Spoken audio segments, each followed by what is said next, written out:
ladies and gentlemen, to another episode of the Worst Ones podcast. I am Rudy Wilson. I have terrible internet. Please forgive me, the viewers and Jesus, whoever is mad at me right now and punishing me with this terrible Wi-Fi. Forgive me, okay? Whatever I've done. This has to be karma at this point. We got Janessa Rowland in the building, Kellie Lee, their PKs and shit. Terry Wayne is out. He's doing comedy, making people laugh. So good luck to him on his endeavors. Ladies, how are you two doing? Kellie, we can start with you. What's popping? You in the strip club? You in the strip club? Got dating yet, or what's up? Nope, still not dating. Still not dating, man. Did you ever come to a conclusion on can you date a guy who goes to the strip club? So my next step is to go with him. As bad as I did, that probably is. And to all of our listeners, I may even open up. I guess they can DM me without it at Princess Kales 51. I want you guys to. That's why the internet fucked up. Okay. Rudy, put it down on the screen so they can follow. Yeah, you can put that on the screen today. So you guys can DM me and say, Kellie, it's a bad idea. But that's where I am now. What is it again? Princess Kales, I think with 2 L's. Okay. 51. Don't worry about it. Just keep talking. I'm gonna look it up so I get the exact thing. But yes, that is kind of what I was. That's kind of where I decided to let's go together and see what this looks like. Again, probably a bad decision. Why do you think it's bad? I don't know, because I don't really know the purpose of it, or what the end goal is. I don't want him to feel like, okay, she went once, so this is going to be a regular occurrence if we do decide to date, So I don't know. He was just like, he was like, I don't go for long. I just pop in for an hour, and pop back out. So I'm like, all right, let's go. That sounds like when a nigga trying to have sex and he say just a tip.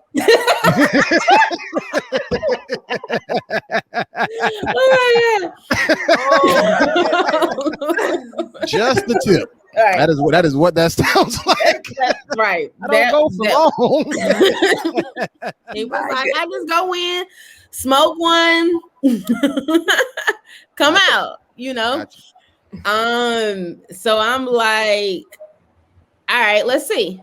So after about a week and a half of contemplating, that's where I am. So we haven't made it yet.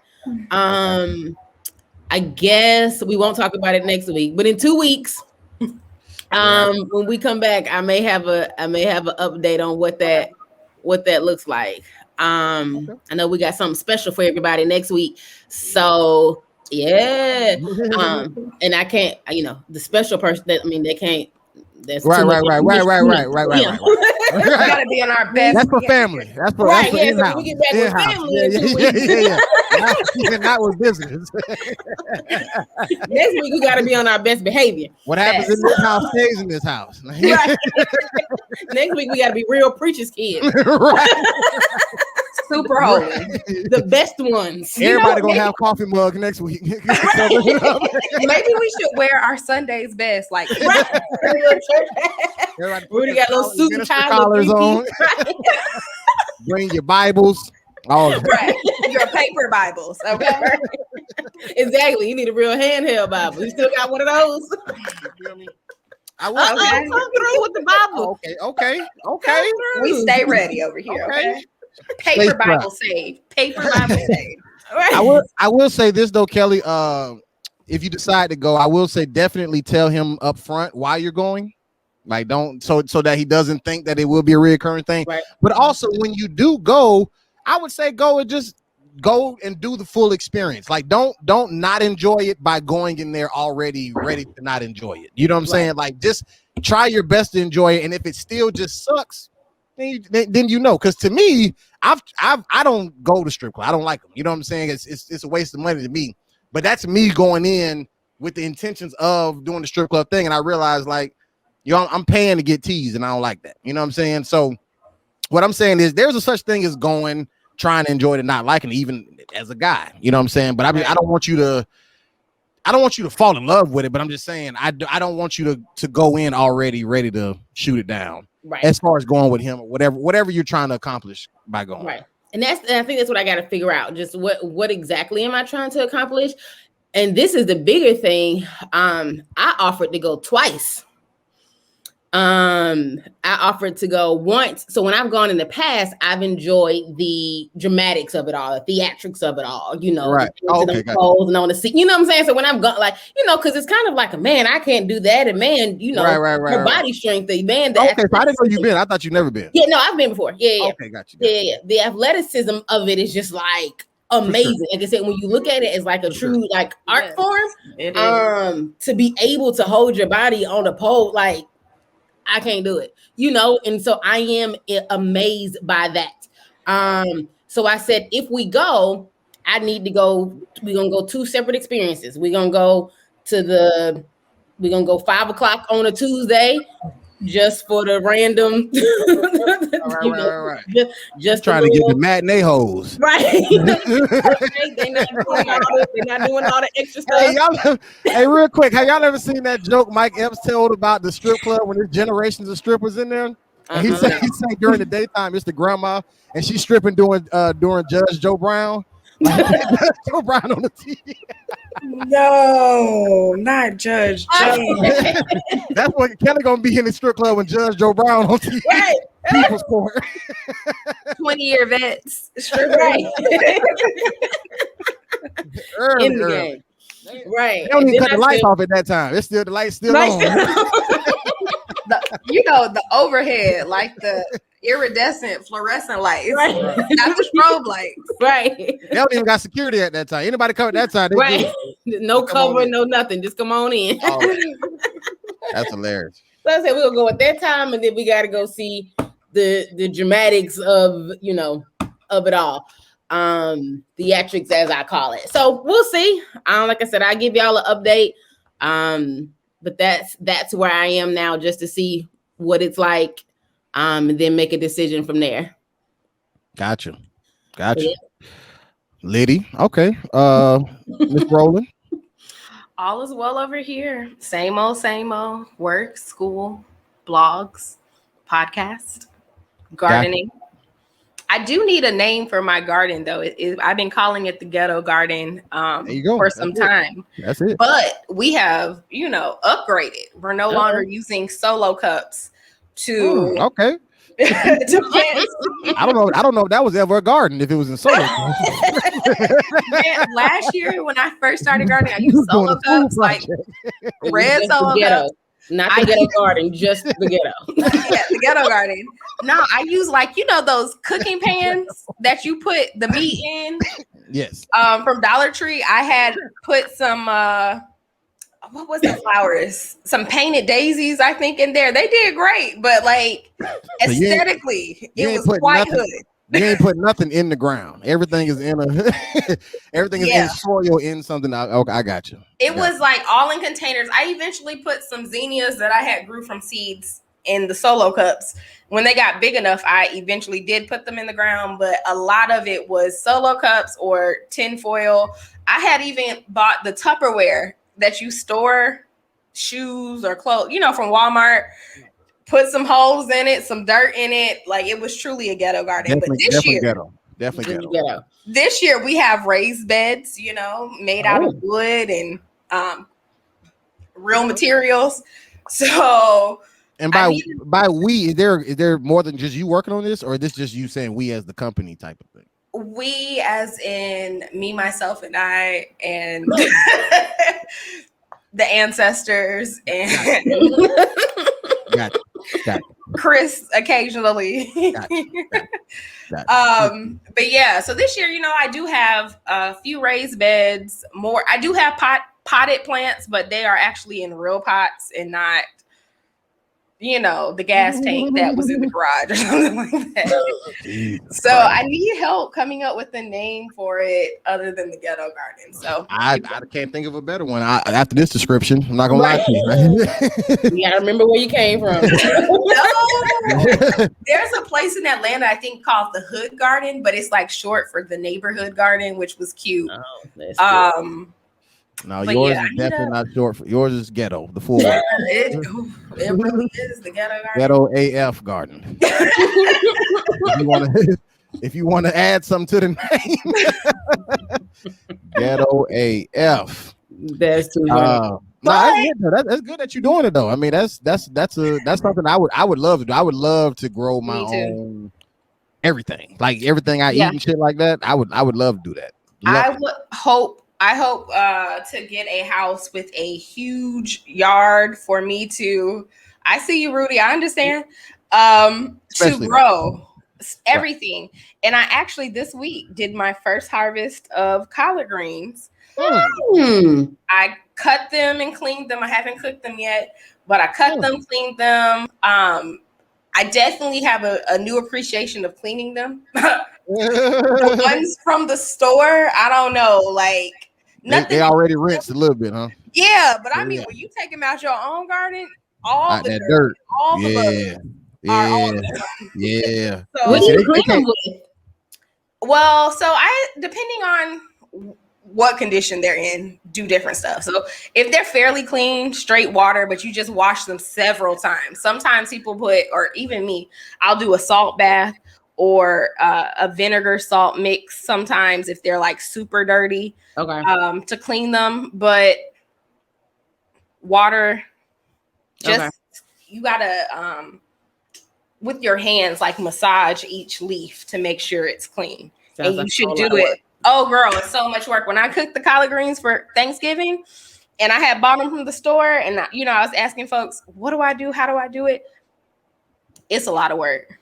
And you got to do a lot of work. Like you have to clean and cook a lot of collard greens to get like enough collard greens. They cook down so fast. Like I really feel like when I cook the ones I just took from the garden, girl, it's probably going to be about 3 spoonfuls. Okay. All that work for 3 spoonfuls. All that work. Not with it. When I cut and cleaned them and I put them in like a little Ziploc bag, I was like, man, this isn't a whole lot. But again, this is my second year gardening. I think I have maybe 4 collard green plants. So it's not like I have like, but that's what's up though. All this fruits and vegetables just growing, I have a small number so that I can learn what I'm doing. And then hopefully as, I learn and get better, I can do more. Man, you need to learn to grow you some sweet potatoes. Fuck the game all the way up. Start letting people make some pies. I'm telling you. Let me tell you, when you're in Lowe's and Home Depot, like I've had so many people who have literally out the blue, oh, I heard you said you had problem with chickmunks. Like, let me tell you what to do. That lady told me how to grow sweet potatoes from like the sweet potatoes you already have in your house or whatever. And she was like, just telling me all the potatoes. And I was just like, you know what? You're right. This is something I need to do. But I will say gardening is fun. It's rewarding. But you also need space. And people will say, oh, you can do raised beds and this, that, and other. And you can. But then all of a sudden you will have all these containers everywhere. Because that's what I got. So I'm just looking forward to, when I can actually have like a real space dedicated for gardening. Even though I have a great backyard, I don't think I have permission to, do stuff like that because they're trying to sell the house. But that's a whole nother situation. So, yes. Well, I give you a big round of applause because, you've grown collard greens out of a solo cup. You know what I'm saying? Yes. That is started impressive. all my seeds. Even now, I start all my seeds in solo cups. I know it's still a little ghetto, but that's because if it rains hard or if it's cold or something like that, I can bring them inside. You know what I'm saying? Like I have more control over the growing environment when they're seedlings. Of course, once they get big enough, I put them in my raised bed and the worms might get them, the chickmunks might get them, all of that. But yeah, I'm gonna send y'all a picture in the group. Just out of curiosity, what did they say do for the chipmunks? So I've trying three different things. So I have chicken wire around the perimeter of my raised beds. I have bought these stake things that were supposed to help, I guess, keep the chicken wire like stuck to whatever I had. But I have found that if you flip it upside down, it has like these two pointy sides. And if you just kind of put them in the garden, it deters them from trying to dig if they get poked. So I have that there too. Then I also have, I read today, puree garlic. It's a smell they don't like.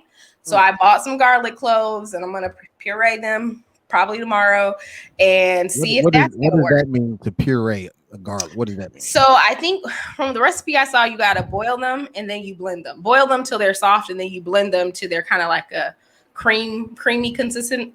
Like a baby food type of thing. Yeah. And they found out that chipmunks don't like that specifically. They was like, if it's still whole garlic, they gonna fuck that up. But if you soften it, I don't know. I mean, I'm just trying anything because at this point, like, I'm tired of just going outside and seeing holes everywhere in my pots, in my raised bed, and even like I had the chicken wire out. I thought, like, surely they can't get through this. No, they either been climbing, digging, something. So today I put more chicken wire around it and, tried to finesse it so they wouldn't be able to get in. And then I put my little stakes in and I'm going to do my puree tomorrow. So we'll see. This actually makes sense now why farms be out in the middle of nowhere and not by like trees and shit, because they don't want no animals out there running through their stuff. Like that makes sense why they be in the middle of nowhere. We be thinking they just keeping them from us, but like now they trying to be away from everything. Anybody and anything that can come run up in here. It's real. Real. Animals are real. I remember. Sorry to cut you off. I remember when I was living in Atlanta. We was in Stone Mountain. A neighbor across from us. He was a teenager at the time. He was growing watermelons. He had planted watermelon seeds. Man, before them things could even get big enough, man, them deers was tearing them things up, man. They was coming up. I'm talking about raping them. Deer heavy in Atlanta. So, like, So that's that animal stuff real. It is. My watermelons last year didn't do that great, but not from deer. It was some type of a caterpillar worm or something that got to them. But you live and you learn. So this year, I have two different varieties of watermelon, and so we're gonna see what happens. Well, I'm gonna say this, and then we can move on because this definitely has nothing to do with the podcast. I'm just asking questions and shit. I didn't got all interested. But I will say this, and going back to the name, I think you should just keep the flow of your other shit. So you got melanated brews, and maybe do like melanated veggies or something. You know what I'm saying? Like, make that a thing, and especially if you spell it a certain way, you know what I'm saying? Like, it'll be real dope. Like if your middle name was like Melanie or something, you can spell it like Melanie, but then melanated at the end. You know what I'm saying? But however you want to do it, but I think you just keep that wave going and just make it a trend. You know what I'm saying? Well, thanks. I like the ghetto garden from where you started. The ghetto garden. I mean, ghetto garden definitely lit, but I'm saying if you ain't feeling that, you can always rock with the Met because it's definitely ghetto, hands down. I just sent y'all a picture in the group chat of my collards. Oh Lord! Sorry, everyone. Okay. Let me see. There you go. You weren't supposed to show the folks. Oh. I thought you wanted them to see it. No, because they'd be like, "Oh, that is raggedy. This is that." Oh no, this look better than I thought. This ain't bad. Yeah. They look more like regular leaves than collards, but I guess they got to grow a little bit bigger. I noticed that too. And I also think it depends on the brand or the type. I think these are, I don't even know what these are, but somebody told me there's something called Georgia collards. I don't think these are Georgia collards because these to me don't look like what's in the store, if that makes sense. Yeah, but that's what I'm saying. I think maybe because they still at the beginning stage though. Maybe. This is my first year growing collard greens, so We'll see. We ain't mad at you. We ain't mad at you. All right. Well, for all y'all who came to listen to us talk about church, Wait, but we ain't hear about your week, Rudy. fuck it. It's too late. We carried this on too long. Y'all know I'm doing okay. I'm here. I ain't doing nothing. I'm in Jacksonville. That's the only thing changed from last time. I'm just back in Jacksonville. That's it. All right. So, I guess Janessa, this was actually your question. You seem to save the day a lot. You know, you're practically carrying this podcast on your shoulders. Well, this is a question I actually really am interested in. So okay, it's not a BS question. We don't have any of those. There you go. So should pastors be required to graduate seminary school or have some type of training or whatever? Did I spell seminary right? That's the real question. I don't know. Kellie's the smart one. Okay, so nobody knows. Okay. As long as all three of us, hey, misery needs company. As long as all three of us messed up, I'm good. Okay. Spelling's not my thing. Hey, we'll be wrong together. We'll be right around. It looks right to me. Yeah, we'll be right around together. Let's get it. All right.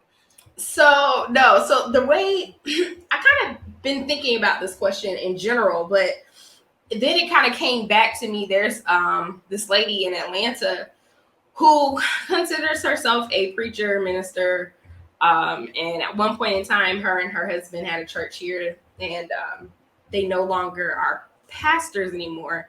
They actually gave their church to Mace, like Mason Bethel. Okay. Yes, Mace, like P. Diddy Mace.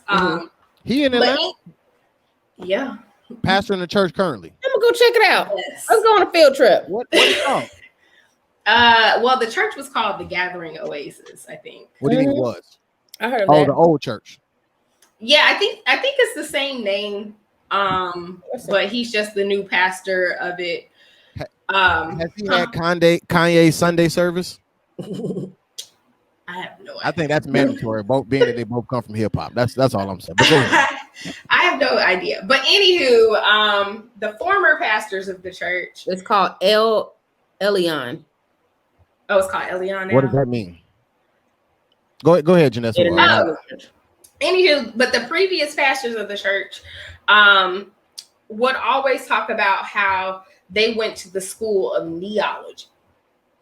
And apparently, the school of what? Neology. K-N-E-E-ology. Okay. Like praying. And so I wanted to make sure I got the information right. So this is from her page. She says, I went to the school of neology where you stay laid out before God on your face and he leads and guides you. He rips anything from you that makes you comfortable and you learn to trust him with every breath. So the next sentence also says, I was ordained by a man made of dust, but anybody can do that. So I'm assuming she's maybe ordained, but that's not super important to her. She's more focused on neology and her calling. And so it just kind of got me thinking, like, is some type of training, certification, licensing necessary for pastors or preachers? Or is this like a field where you don't necessarily need it? Like there are certain fields where you definitely, if you're going to be a lawyer, I'm going to need you to know something about law. If you're going to be a surgeon, I'm going to need you to know something about the body and surgery. Know something. You know what I'm saying? Like, I'm going to need you to be in all the schools, okay? But stay in school as you practice. Learn more. Why don't you? When it comes to pastoring, is it the same level, or preaching or ministering? Mm-hmm. Is it the same level of, that we hold some of these other fields to? Is it?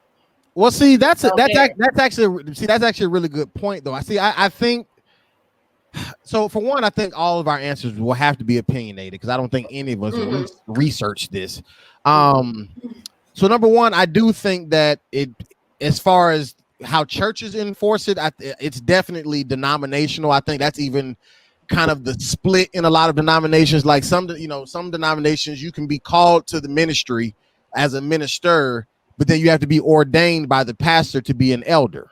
No schooling. That's just service. That's seeing you putting in the work. And then once you become an elder, that just basically gives you the licensing to whenever God then calls you to the next step to pastor, you can go from elder to pastor, not minister to pastor. Like you know what I'm saying? Like that's in certain denominations. Now, certain denominations, especially AME, and I know this because I went to an AME college, so I know people who went to AME churches. I got friends who are AME elders and pastors or whatever.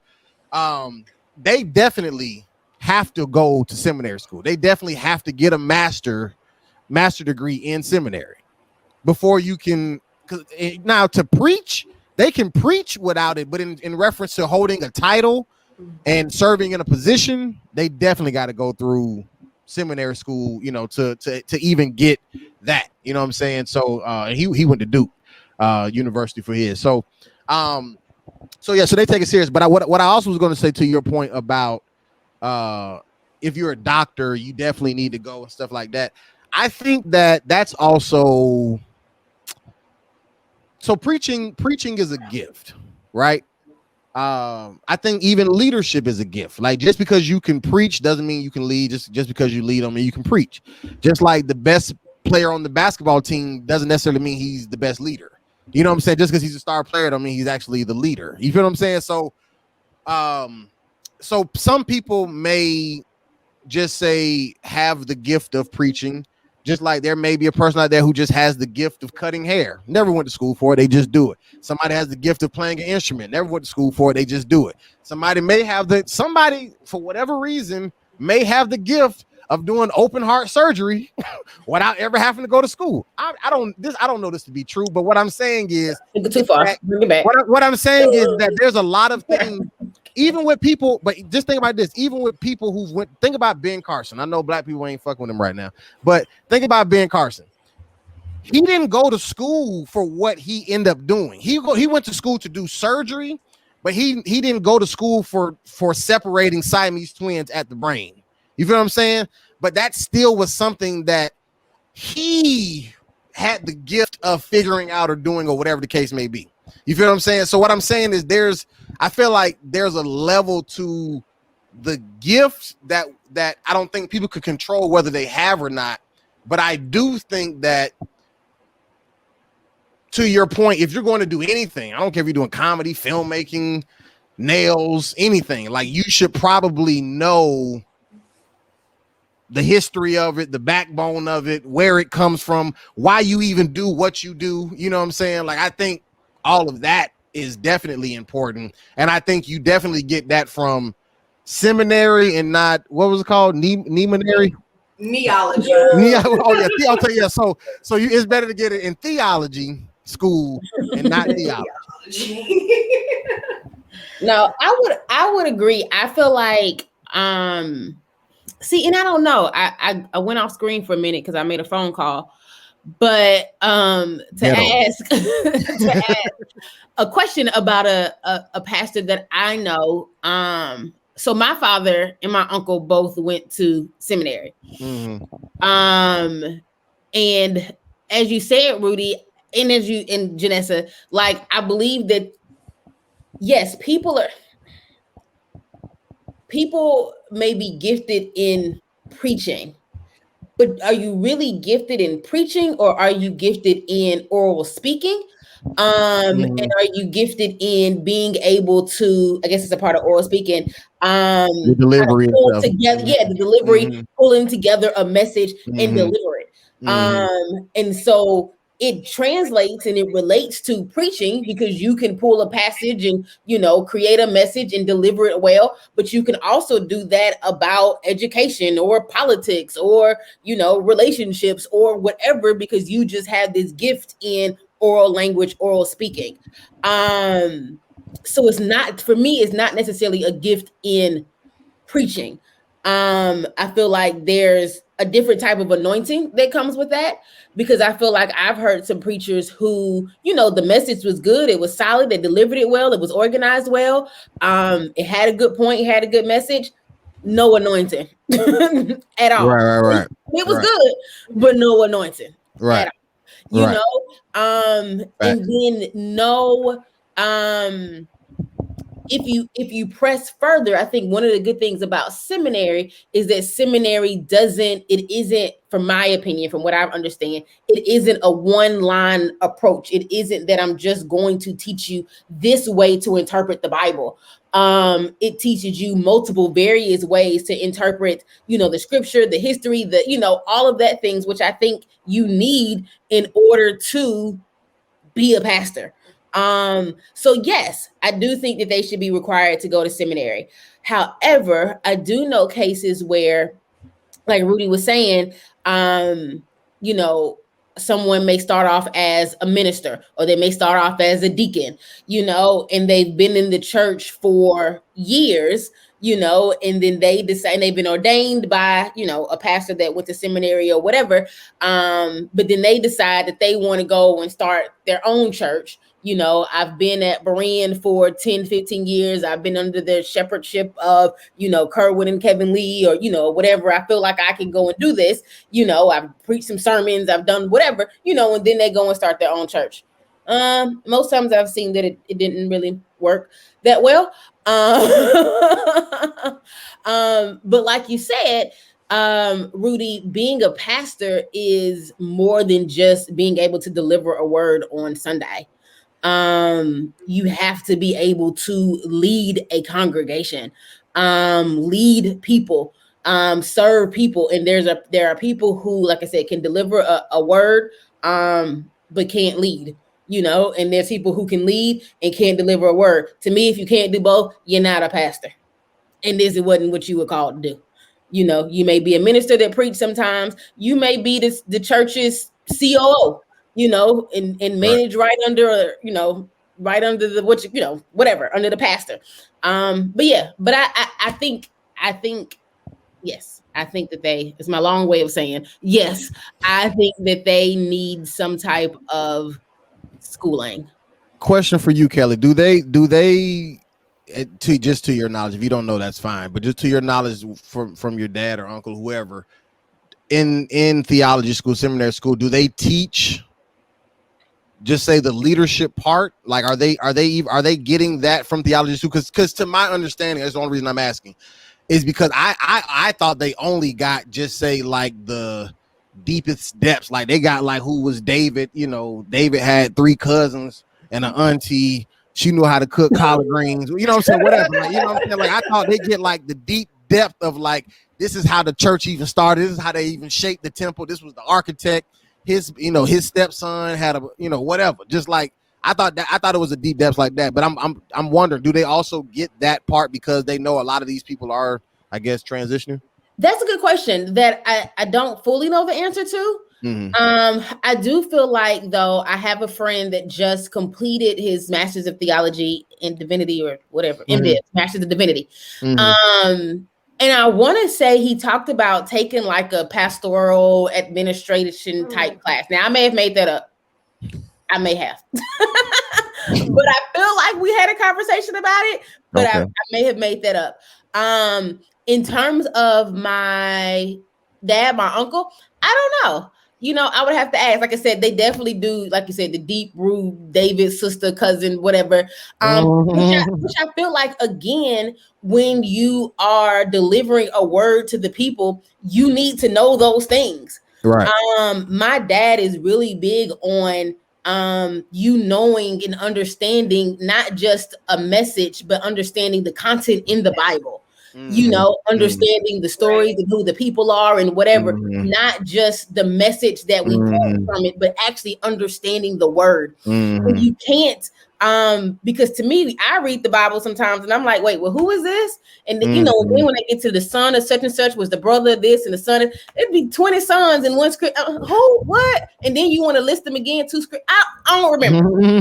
And some of them have the same name. Cause I was like, wait, I thought he had died already. But, and I feel like for us, I'm not trained in interpreting the Bible.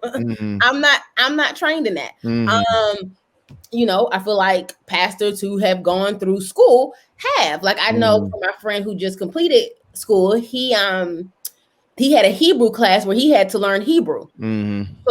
So he's able to read the Bible in its original text, not translated to English, but in its original text. Again, something that if you haven't gone to school or you haven't self-taught yourself how to read Hebrew, you don't know how to do. So there's a different level of understanding the word, the Bible content when you go to school. And I feel like if you're trying to lead people to the Lord, if you're trying to teach, basic biblical practices to people, then you got to be knowledgeable and competent in it yourself. But is that as much of a press as just say a doctor? Because like you said, like just say like somebody, because to y'all's reactions, obviously there's nobody out there who can do open heart surgery without going to school. You know what I'm saying? It shouldn't be. But but I've never passed or whatever like that. But I'm definitely evidence of somebody who definitely can read scripture, get a revelation from God, and then present it to people. I don't know why, don't know where it came from.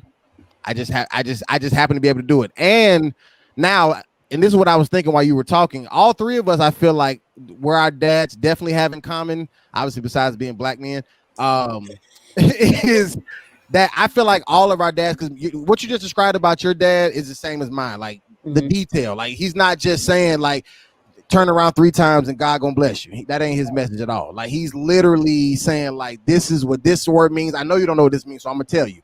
This is what this way, and he's saying, look it up for yourself. Don't just trust me. Go look it up. He tells this all the time. You know what I'm saying? Like he's very technical about this stuff. So when I was, preaching and I would come to him for advice or whatever, like he gave me, I can't think of what it's called, but it's basically almost like, I guess like the encyclopedia or thesaurus type junk for the Bible, where basically it gives you in the Old Testament, which was written in Hebrew, it gives you all the translation by scripture. So if you look up a word or the scripture, whatever, it'll have that exact translation, all Old Testament and then New Testament, all in Greek. And so I would use that a lot, you know what I'm saying? But now granted, once again, I wasn't ever in a pastoring position, you know what I'm saying? I mean, I've been called like a youth pastor before, but I wasn't doing nothing but babysitting some people's kids on Wednesday. We wasn't teaching nothing. We was watching movies and eating pizza. You hear me? So, but what I'm saying is, so I definitely know that, or I ain't gonna say I know. I feel that this is where my question lies. I feel that just say in comparison to a doctor, like, and maybe because I don't have the skills of being a doctor, maybe it's just my bias, but I don't feel like I could just read, okay, this is how you do open heart surgery, and then go. You know what I'm saying? As opposed to me just say going through a different avenue, which is just say God's word and him and me having that relationship. Does that allow me to lead in a pastor role? I don't have that answer, and I'm not saying yes, yay or nay to that. But I'm saying, but going back to, I guess, just say that ability to preach and even do it in a genuine and proper way where you're not just only wooing the crowd. I think that does exist. I just don't know. I don't know. I guess to the point of the question, like, is it like required? Like, is it? I know it makes you better. I know it's better. I think we get that. Like, I think if you do it, you'll be way better off. Your congregation will be way better off. But I guess I'm just really thinking to the point of the whole requirement. Go ahead, Janessa. So, couple of things. I'm stressed. Like Kellie, and her. I'm trying to learn myself right now. Like her dad and her uncle. My dad went to theology school as well, and he actually also went to the Middle East to like retrace the steps of Jesus and do some of those things. So it, for him, it's like super real. But I will say, I agree with all of y'all. Seminary, theology, training, certification, licensing, definitely will benefit the congregation. It'll benefit whoever you're reaching out to, because what we don't want to do is misinterpret the Bible, and now you lead in a whole bunch of people down the wrong path. Like, that's not what we're here to do. Mm-hmm. I will say, I think we live in a time where going to school is, more accessible, or getting training, or even if it's self-taught, with the internet, it's easier to do. Right. But maybe some of our, some of the pastors we've known growing up who are now in their 70s or 80s, maybe they did not necessarily go to seminary or theology school or divinity school. However, Rudy, you made a really good point, which I think is important.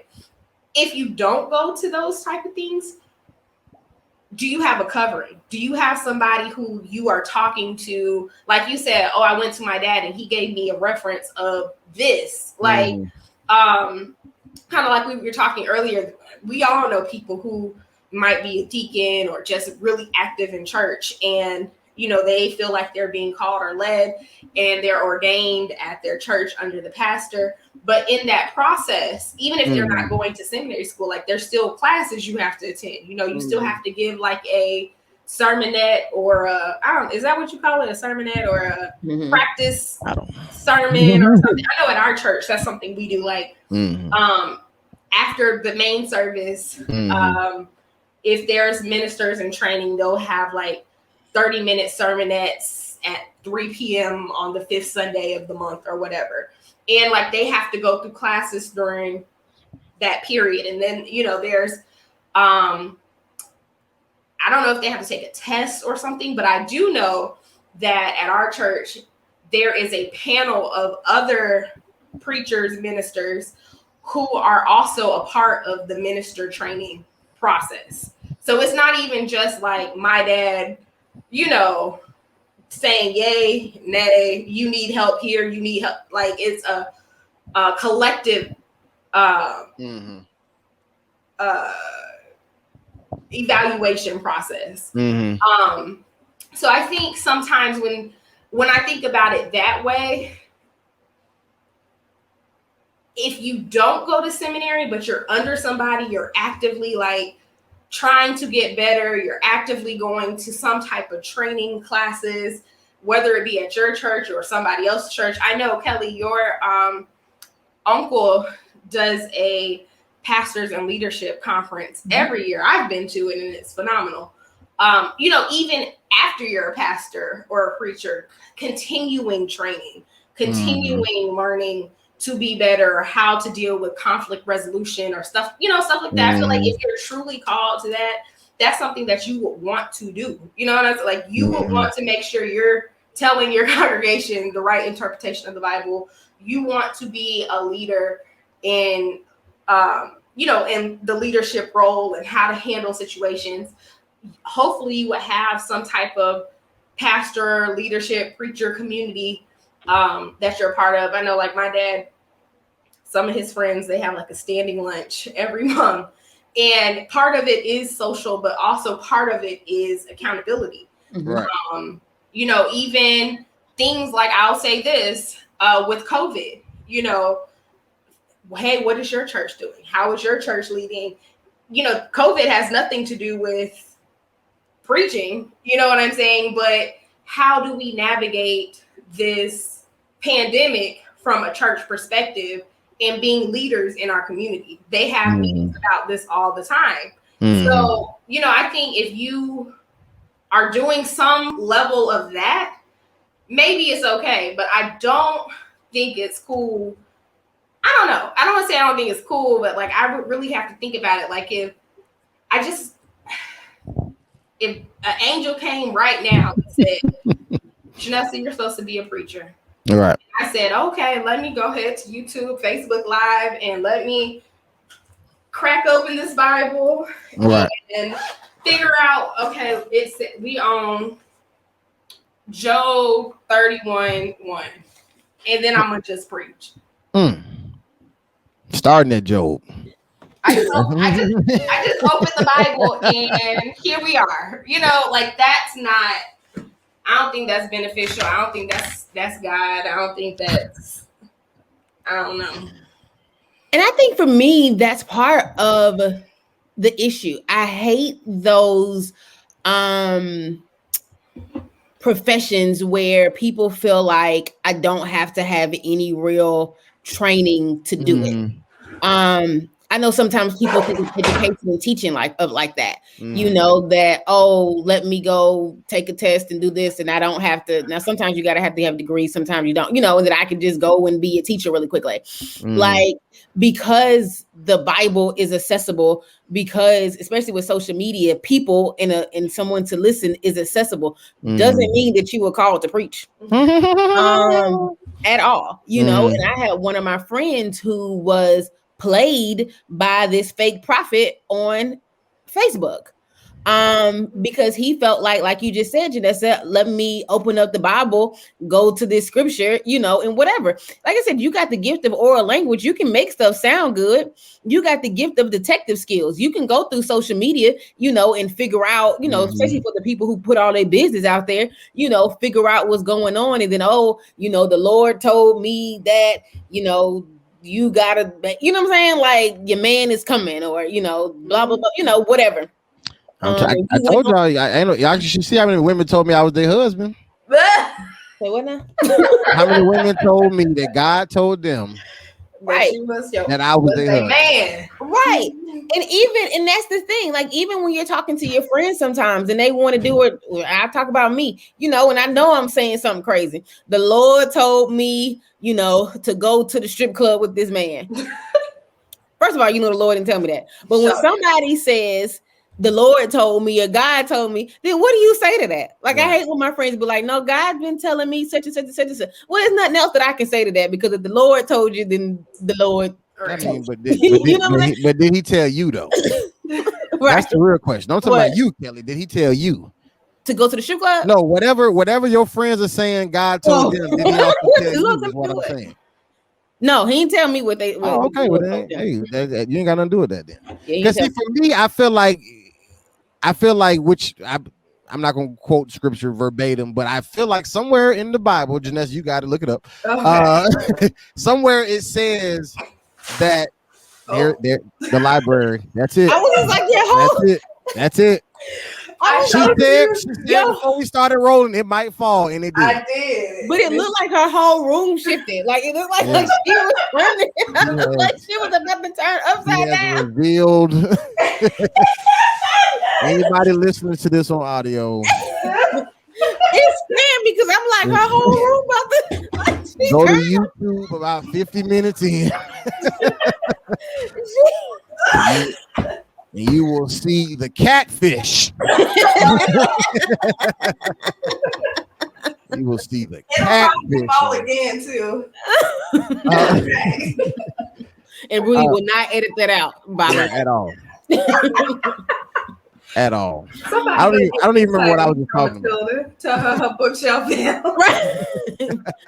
But why you don't remember? Let me say this. Like I said, I hate when people just feel like that they can just pick up something and do it. I feel like that just for just about everything, there's some type of training that you need to go through to do it. And to feel like you can pastor. So it's different for me if you're talking about a minister, a deacon, an elder, you know, someone who is serving in the church underneath someone else, underneath a pastor. But when you're talking about being a pastor, that is a different responsibility. To the word, to people, to the congregation, to your community. That's just, and I think people I have experienced that people have found out that it's not as easy as just, I can, you know, pick up the Bible and preach a word, you know. Like I said, I've seen plenty of people over the last 20 something years of Berean go and, you know, start their own church, and a couple of years later, what they have? Right back in Berean. Yeah.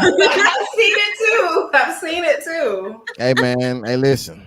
It's only too many times you're gonna let them same 4 strangers in your living room. You know what I'm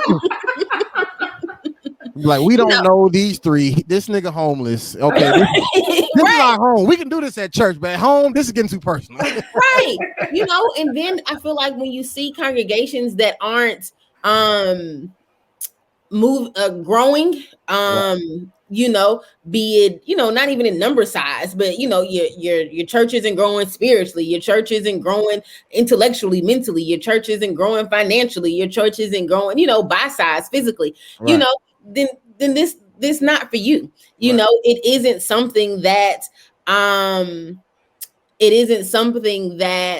like I said, that you can just pick up and do. Not be a pastor. Again, you may be called to preach, you know, and you know, like you said, Rudy, you know, the Lord has gifted you to be able to read the Bible, hear a word from the Lord, deliver that word, you know, or whatever. But to me, that's different in, did he call you to be a pastor? Right. And to that point, before you go any further, because I was even thinking about this while Janessa was talking. I don't even know why I didn't think about this from the get-go. But my dad never went to seminary school. I know that for a fact. He ain't got no degree in seminary. Like, unless this nigga hiding his degree somewhere, I know for a fact he didn't go. But he definitely was the guy who was, to, I guess, the thing Janessa was talking about, how your dad had like the pastor leadership conference, and like, as far as like taking just say courses and studying up on it, and even doing his own deep dive rabbit hole searching, that's him. But he's a rabbit hole type of guy, you know what I'm saying? Like, and he's very, like, he even listens. I remember like growing up, he used to listen to like Minister Louis Farrakhan all the time. Not that he ever was thinking about like crossing over, but like he just always liked to hear perspective. Like what are other people talking about? What are the other people teaching? You know what I'm saying? So like for him, like he definitely, I would say, did the work, which is why God probably trusts him, you know what I'm saying, to be pastoring this long. But at the same time, I guess the point of the exact question is, seminary school required? I don't know. Maybe I have to see what happens to my dad in the next 10 years or something. Maybe once you get to a certain mark, it's like, this is why you should have went to seminary. I don't know. But as of right now, I'm just saying, and he's different. Like, he's not like I said, he still works his job. You know what I'm saying? Like, he's not your typical pastor. He's definitely not in it for any other reason besides God told him, go to Tampa and start this church. You feel what I'm saying? Like, go ahead. But I was going to say to this too, something that I respect about your father, which I think sets him apart from other people. I don't know about preachers, but you know, that sets him apart. That your father, like I said, I think you can see the genuineness in him, and that he's not doing it for a profit. For sure. That he's not doing he it doesn't make for, one. right, because you expressed that, you know, financial gain isn't what he's doing it for. Right. I think that there's so many other people that see some of the money that comes along with being a pastor. For sure. And then, you know, try to manipulate their way into, you know, having that. Because right, like, to be a doctor and make six figures, or a lawyer to make six figures, or whatever to make a six figure, like, I gotta go to school. Like, I don't, you know, I can't just walk into Grady and say, oh, I'm here to do open heart surgery today. Right. I read all the research on it, you know, whatever, you know. But for a pastor, you know, unfortunately, fortunately, whatever, you know, you kind of you can just ordain yourself to be a pastor, and hey, I'm gonna start with IG Live and, you know, whatever, and, you know, and kind of do it. But I feel like I've seen so many of those people just out to make money, like the fake prophet I told you about that caught my friend, you know, in how she saw that this wasn't real was he would ask for money. So he would spend the first 20, you know, minutes. Hey, you know, cash at me $5 if you want to know what the Lord has told me about you, you know, or get 3 or 4 friends on here first, the blah, blah, blah, blah, blah, blah, you know, and then cash, you know, or whatever. Right. You know, and so I think that's kind of, I guess, where my issue lies, are those people who just feel like it's an easy way to maybe make money. It's an easy way to have some attention. It's an easy way to, you know, like I said, talk to people, or, you know, or whatever, because you don't have to have. So is it required? No, it's not required, you know, for certain denominations. Like you said, you mentioned some denominations where it is required, but you talk to non-denominational, It's not, you know, and so I can just go and, like I said, and start an Instagram live, or, you know, a Bible study in my living room, or I'm gonna rent out the school and do this, you know, or whatever. You know, and so I think that's kind of my issue, are those people who just feel like, oh yeah, I can do a sermon, or I can pray really well, or I can use big words, and, you know, I can even research and read up and make it sound really good and whatever, you know, and then feel like that I can be, you know, a pastor. And for me, like I said, that's the issue. Going to seminary shows that there is some type of intentionality about what it is that I'm doing and why I'm here. Which I respect and I appreciate that piece in it, because, like I said, going to seminary may or may not make you, I mean, I guess it will make you a better preacher, better pastor, you know, but it doesn't necessarily mean your, you know, your church is going to flourish or not. There's some people who go to seminary who are pastors and they stuff, they ain't great either. You know what I'm saying? Right. But I think my thing is just I just hate that, like, even with Mason, Beth, and we talked about that live or before the live. I can't remember if we talked about that on camera or off camera. but even with Mace now having a church. Oh, that was on camera. Yeah, that was on camera. Okay. Yeah. So even with Mace having a church, you know, are you serious about it? You know, like, is this really, or is it just fun because you're an entertainer? You know, and a part of being a pastor sometimes can look entertaining, like entertainment, you know, and you get, I mean, because people glorify pastors, like, oh my God, that's, you know, that's Bishop T.D. Jakes, and oh my God, that's, you know, or whatever. And people, I mean, and T.D. Jakes, and so don't misinterpret this, T.D. Jakes is an excellent preacher. Sure. But I'm sure there's some people who sit at the Potter's house just because I'm going to the Potter's house. Sure. They ain't heard nothing T.D. Jakes talking about. They looking at women, they looking at men, they going to do this. It's a whole lot of people.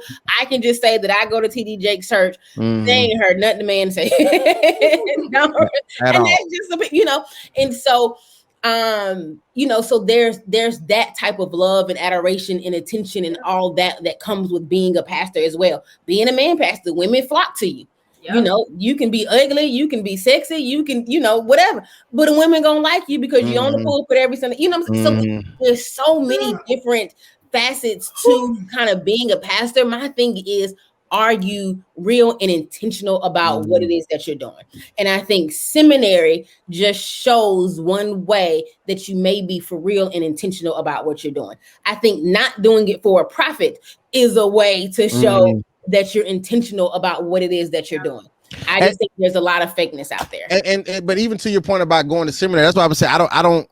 And maybe my dad just went a different way. I don't know if his way just say is the right way, or maybe he just need to take his ass to seminary one day. I don't know. But the studying definitely is required. So it's almost just say like going back to a doctor. I don't know the levels of doctorate in school or whatever, but if there was a way to just say not go to medical school, but for somebody to like take courses to do something, or just say like not go to barber school, but you take courses or you YouTube something or whatever it is to learn how to make beats or whatever. Like I feel like anything that you do, nobody can just pick up anything and not do any type of study. Like if you just pick it up and go, you definitely in it for the wrong reason. You know what I'm saying? Like it's a get rich quick scheme to you. Like you're not evaluating who you are in this and your purpose for even doing this. You feel what I'm saying? But like I said, but I know for a fact that my dad definitely on his own, but also up under other, you know, leadership, whatever. Like he went and like studied, like he was taught, you know what I'm saying? Like the deep things, whatever like that. And so what I'm saying is whether you go to seminary school or not, like if you, to your point, Kelly, about showing that dedication or whatever, like if you're going to be a pastor, you definitely need to do something. You definitely don't need to be just out here just using your gift as a gift, because that's what's going to lead people, you know, by the time we get older, we thinking either a certain way and still thinking wrong, or now we kind of looking at the church funny because we like, man, y'all told us, you know, when we was kids that, you know, we turn around 3 times, the check going to show up in the mail. Right. That check ain't showed up yet. You know what I'm saying? And I'm busy. And I'm just broke. You know what I'm saying? I'm just broke and dizzy at this point. Right. So it's like, so it's like for me, I'm just like, whoever you may be, in anything that you may do, music, teaching the kids in the school, whatever, like you need to make sure that you study the show, thyself approved, and not be out here just winging it all willy-nilly. You feel me? All willy-nilly. I think that's a good way to wrap it up, Rudy. Mm-hmm. That was a shout out to myself. All right. I don't do that enough on this show. No, I'm just kidding. All right. Kellie Lee, go for it. What you got? Well, I thought you was gonna put my real one up today. No, I got you. But we got church announcements first. We'll start here. Okay, this one. So, my bad. Let's start with what's most important. You can find us on Instagram at The Worst Ones PK. You can also listen to us on all platforms, well, most platforms where podcasts are found. So YouTube, Spotify, Apple Podcast, The Worst Ones Podcast is how you can find us. Make sure that when you listen, you like, comment, and subscribe. And let us know that you're listening, that you enjoy is what you want to hear. Ask some questions. Engage with us. Especially on The Worst Ones PK.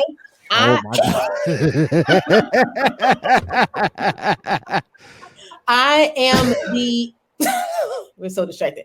On Instagram, I'm in charge of the social media on Instagram. So when you DM us, I'm going to DM you back.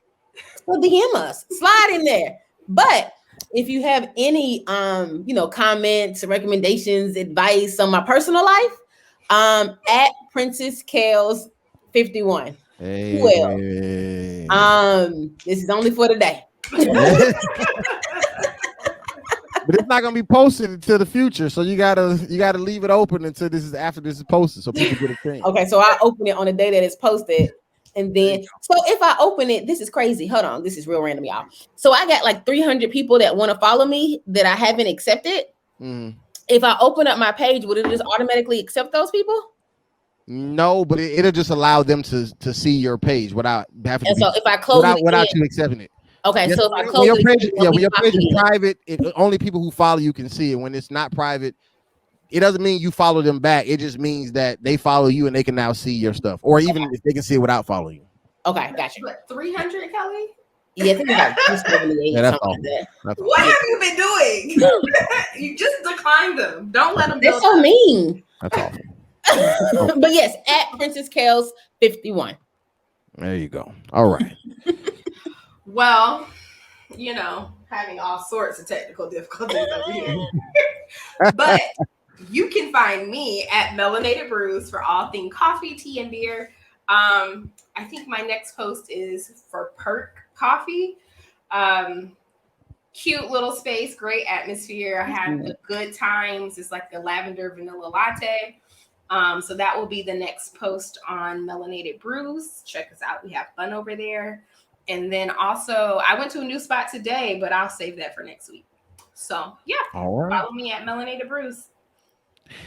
And then, but of course, for me, at the podcast official page, we actually have another live episode coming up on the 28th of this month. So if you are available, what time do we do it? 7 or 7:30? I feel like 7. I don't know. I'm gonna say 7, so that way, if you show up at 7, you'll be early and not at least late. If I say 7:30 and it really is at 7, I'll look it up in 1 second. But either way, the last Monday of each month, on Zoom, 815-499-0955 is the link. We be lit, man. The topic this month is marriage versus life partners. Which side are you on? Marriage. We didn't ask you. Yes, you did. You still got to go to the strip club first, okay? before you start talking about marriage. And no, I'm just kidding. All right. So at the podcast official page, once again, 815-499-0955 is the Zoom meeting ID. And you can get the link and the ID and all that stuff from the IG page. All social media platforms, including Spotify, all that is the same. But of course, for this show, please like and subscribe, comment, We really enjoy doing this show. We really appreciate all 500,000 million quadrillion of you listening. That's And right. we hope to get to 500,000 million quadrillion and one. You know what I'm saying? So until next time, may the Lord be with you. May Hug the somebody, Lord tell them I watch love you. in between Nothing you can do about it. If you need to be saved, all that. Okay. Top of the world. Top of the world. Yeah, top of the world. Top of the world. Yeah, top of the world. Top of the world. Yeah, top of the world.